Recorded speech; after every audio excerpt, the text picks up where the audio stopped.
You're listening to Succeed, Just Let Go, the podcast that'll change how you think and change your life. I'm Willie Horton and I'm a psychologist, been helping people change their lives since 1996.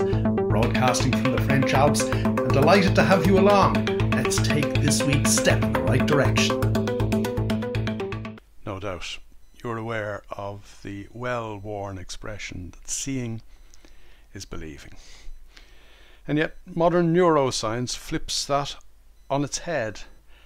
So effectively we now know, as a scientific fact, that believing is seeing. A lot has been written, a lot has been said about visualization, and effectively what modern neuroscience says, for starters, and it's only for starters, and we need to bear this in mind, is that if you see something with your mind's eye, it's as good as seeing the real thing. If you can imagine that you're looking at something, the parts of the brain that would normally look at the real thing will be activated in the same way as if they were actually looking at what you're imagining. Now, there's a lot more to it than that, and we will go into it over the coming episodes. But in this episode, I want to sidestep what I've just said and move into a discussion on what is widely known as manifestation. Because effectively, authors and gurus, God help us, will take the whole notion that you can simply visualize something and it'll come to pass, and con people into the idea that all I have to do is see what I want to achieve in my mind's eye, believe it, possibly write it down, stick it on the fridge. There's a whole book written about that. And all I need then do is sit back and wait for it to happen. If you were to believe these people, you could handsomely win the lottery without having ever bothered to buy a ticket. It is, of course, absolute nonsense. And yet there are plenty of people prepared to believe this and pay money for being conned into the notion that this is how the world can work if you just kind of set your mind to it. Actually, I read an article recently in the Guardian newspaper that talked about manifestation. It actually mentioned manifestation as one of the things you could do whilst you're on lockdown. Now, I really don't understand that at all, because basically what the newspaper said was, oh, manifestation means that you get what you want through sheer willpower. I bet you over the years you have grappled with your willpower. I know at this time of the year, and we're only into early February, people will have been let down again by their willpower as they come to terms with the idea that they're going to have to pack away their New Year's resolutions, keep them safe and sound, ready to be dusted off again in another 11 months. That is how normal people live their lives. Actually, no, I need to correct myself on that. That is how normal people exist from one day to the next, dragging themselves, struggling from one Groundhog Day to another. Clearly, it is simply ridiculous to suggest that I can sit down and imagine something into reality. But let me stop you right there for a minute, because this enables us get in underneath the hood or the bonnet of manifestation. Because to be quite honest, in our ordinary, everyday, normally minded lives, that could be described as a top-level explanation of what creates our Groundhog Day today. Stuff happened you when you were young and impressionable, during your formative years. You learned that stuff, or more importantly, you learned how you felt about that stuff through snapshot learning. It became what we euphemistically call our baggage, the chips on both your shoulders. You carry this stuff around with you every day, subconsciously granted, so normally you're not aware of it, and you constantly imagine and reimagine those original events and the original impact that they had upon your perception of yourself. And in the process, your imagining and reimagining creates your version of reality. It manifests into the here and now as your Groundhog Day, which will be largely the same as yesterday, and tomorrow will largely be a repeat performance, for the very reason that you are continuing to manifest stuff based on your imagining of stuff that happened to you when you were young and impressionable. Now that's the high level explanation. There's a lot more to it than that. And it bears a little scrutiny for the simple reason that it opens a door into how we can manifest other things in our lives, things we would really like to achieve. Now again, I am conscious of the fact that I've used a word that I don't like, manifest, and I've explained why I don't like it, because there is an inherent suggestion that manifestation is something that you just imagine and it all kind of falls into place.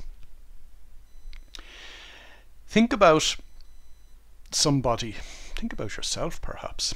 Something happened to you when you were 3 or 4, or maybe 5 or even 6 years of age that made you feel bad about yourself. Now, you don't need to go back digging, but if something immediately springs to mind, that's cool, because you're going to use this as an understanding of how you feel about yourself in the here and now, decades later. Here and now, decades later, as an apparently grown-up person, you are living through the day by using the knowledge that you learned when you were young and impressionable.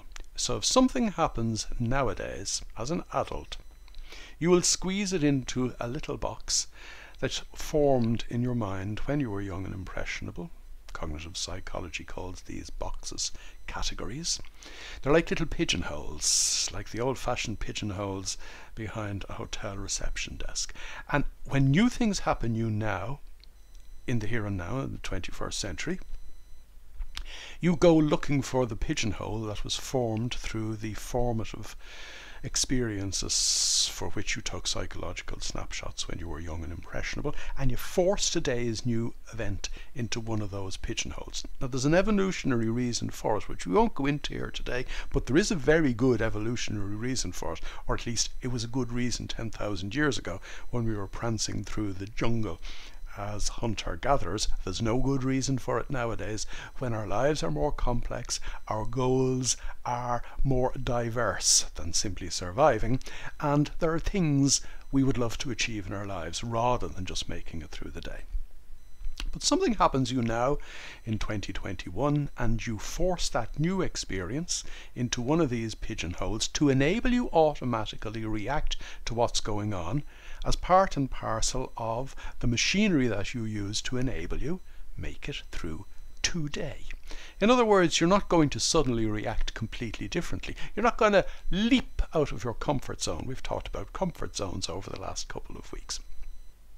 You're not going to suddenly be somebody totally different.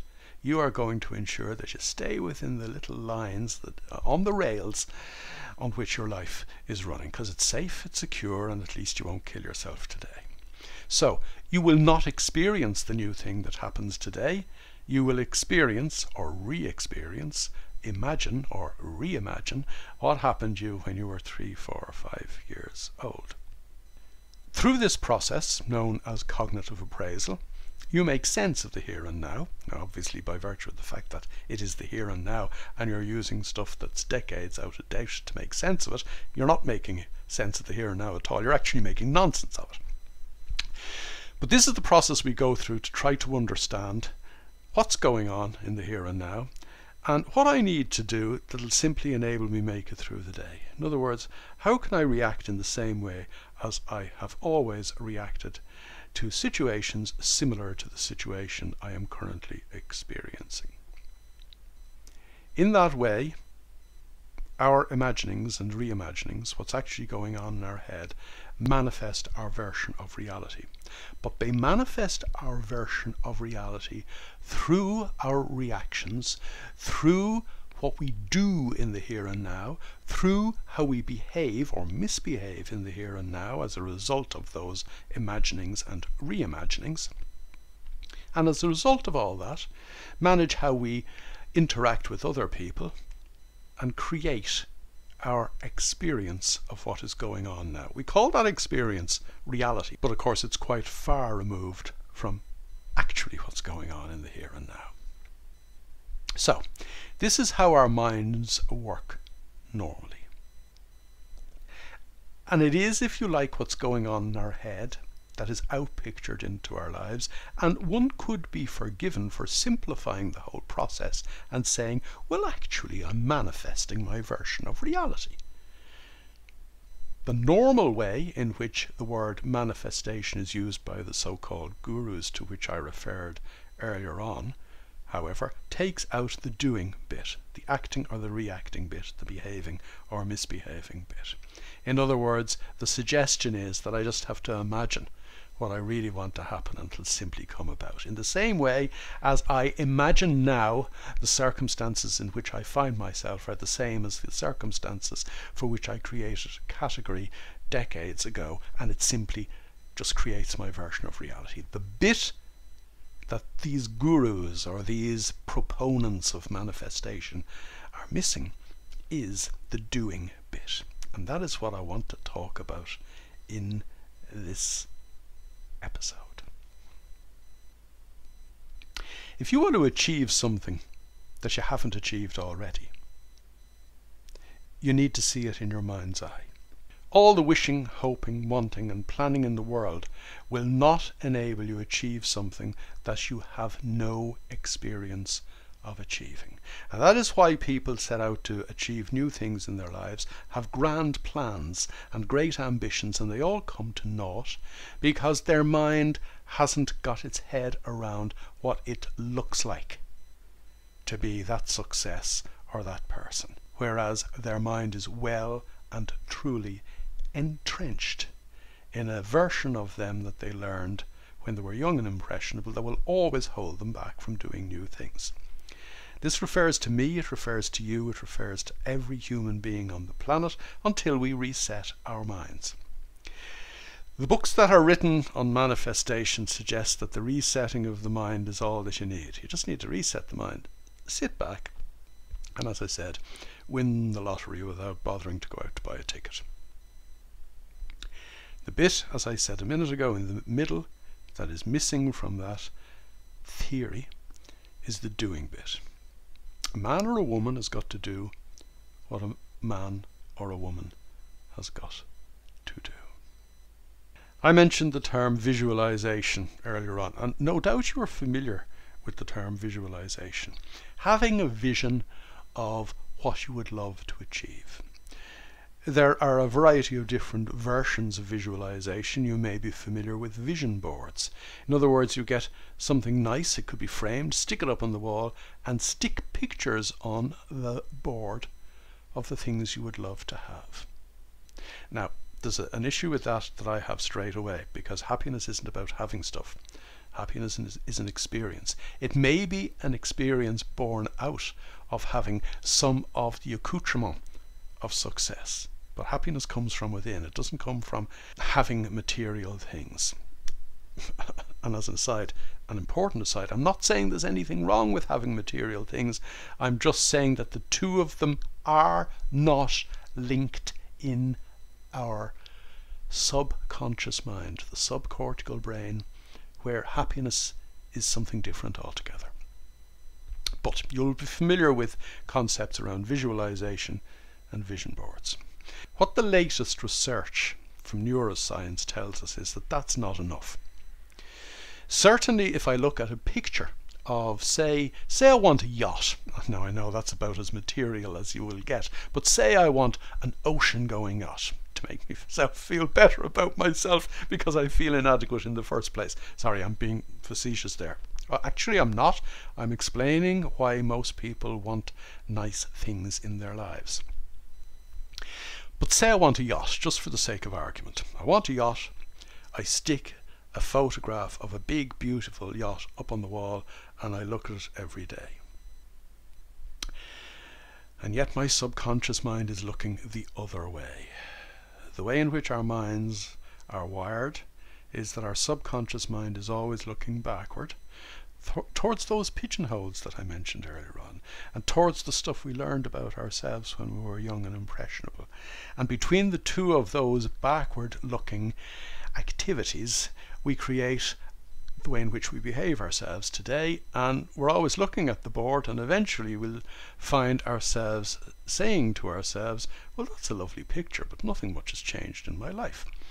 And the reason nothing much has changed in your life is that looking at a picture like that is only scratching the surface of what modern neuroscience says about how we can use visualization, amongst other things, to impress our subconscious mind in a way that will enable it to take a new psychological snapshot, which will rank alongside the psychological snapshots we took during our formative years and begin to change how we behave ourselves, begin to enable us start doing the right things and stop doing the things that keep us within our box, keep us within living our lives through those pigeonholes. I said visualization among other things. You have 5 senses. You see, you feel, you hear, you smell, and you taste. Clearly, seeing is only one of those 5 senses. Now, it happens to be the most important of the 5 senses by virtue of the fact that it is psychological snapshots we take. We don't record psychological CDs and listen to them. We actually take psychological snapshots, pictures that our subconscious mind goes and looks at. But that's only the beginning of the process of cognitive appraisal, because when our subconscious mind goes and looks at a psychological snapshot, it's not the snapshot that enables us start doing the right or wrong things in the here and now, start acting or reacting, behaving or misbehaving in the here and now. It's not the seeing of the picture by the subconscious mind that enables us spring into action or wallow around in reaction. It is the emotion that goes with the psychological snapshot, which is the second of the 5 senses that I mentioned: seeing, feeling.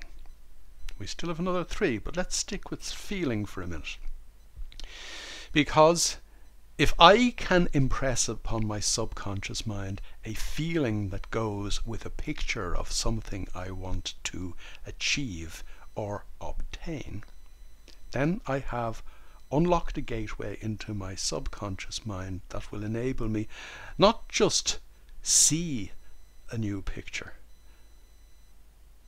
but get to the heart of how the subconscious mind enables me act, behave and do the right things in the here and now.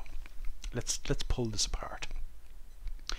If I were to visualize something, look at that yacht. If I was to look at the photograph of the yacht and I was to sit there for 20 minutes drooling over the photograph of the yacht, the visual cortex in my brain would be engaged because I'm looking at something real.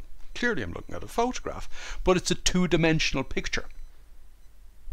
If I hand wrote what I'm looking at in some level of detail, and more importantly, hand wrote how it appeals to my mind, and hand wrote how I feel about how it appeals to my mind, hand wrote the experience of looking at the yacht, of stepping onto the yacht, of being on the yacht, of feeling the sun on my face and the wind in my hair on the yacht, then my subconscious mind will start looking at that picture that I'm writing about, a word picture, in a way that immerses it in an experience that clearly hasn't happened yet, as if it were happening for real in the here and now. So the visual cortex in my brain would be activated as if I'm actually looking at the real thing. 3 dimensions, 6 dimensions, 10 dimensions. If you were to look at quantum physics, it could be a 12 or 15 dimensional picture that I'm immersed in. I'm immersed in the picture. I'm not looking at something flat on a vision board anymore. I have got in there. I'm sticky, I'm gooey in the experience of the moment. But more importantly than that, in handwriting how I feel, handwriting the feeling of the experience of being on the yacht, of seeing the yacht, I am activating a part of the brain in my subconscious mind. The visual cortex is in a completely different part of the brain. If I'm handwriting about the experience, I'm down in the subcortical brain, the animal brain that is designed, wait for it, to enable me do what I need to do to get that experience. I've talked before about the subcortical brain as beyond the thinking brain. It's the neural correlate, or the pieces of it are the neural correlates of the subconscious mind. It's the doing brain, it's the being brain. It is the part of the brain that enables us do the right thing in the right way at the right time to enable us get and achieve and experience that which we have seen in our mind's eye. That's it in a nutshell. That is how we manifest. We manifest by seeing, feeling, hearing, smelling and tasting, immersing ourselves in an experience that we would love to have. We immerse ourselves by handwriting about it. But that sets us off in the right direction. That is the beginning of the process. That sets us off on a new set of rails, completely different from the set of rails on which our lives have been running up to now. And it sets us off on a set of rails that enable us, as I said a minute ago, do. Manifestation is not about seeing and believing. Manifestation is about seeing, believing and doing in that order. Or should I say, to be more precise, seeing, feeling, hearing and even smelling and tasting in the mind's eye, as a result of which I believe, as a result of which I do new things and I behave in different ways and I interact with other people in different ways and I do what I need to do to get to where I've already seen I am. There's a load of science about this. I've been doing this for just over 25 years at this stage. I have a load of stories about how this works in practice and how it works for everybody who sets their mind in practice. I know it works for me. It is a sure-fired, guaranteed way of enabling you live the life you'd love to live. Consequently, you need to be awfully careful what you wish for. Because once you set your mind off on that new set of rails, it's going to go down that set of rails in the same way as it always went down the old set of rails before you set your mind off in a new direction. You need to be awfully careful what you wish for. So for example, as I said a moment ago, I've been doing this for 25 years. And most of the clients with whom I work spend quite a bit of time talking with me about how they should go about understanding what it is they really, really want. I have been doing workshops in relation to this for 25 years. I've been working one-to-one with clients for 25 years. The online program, The Psychology of Success, has been up and running for over 2.5 years at this stage. And the vast majority of conversations I have with one-to-one clients in workshops or in our Zoom sessions in the Psychology of Success online program, the vast majority of the conversations I have are around how do I ensure that I cultivate a state of mind that is sufficiently open and clear and understanding to enable me begin to fully understand what is best for me, what I really want.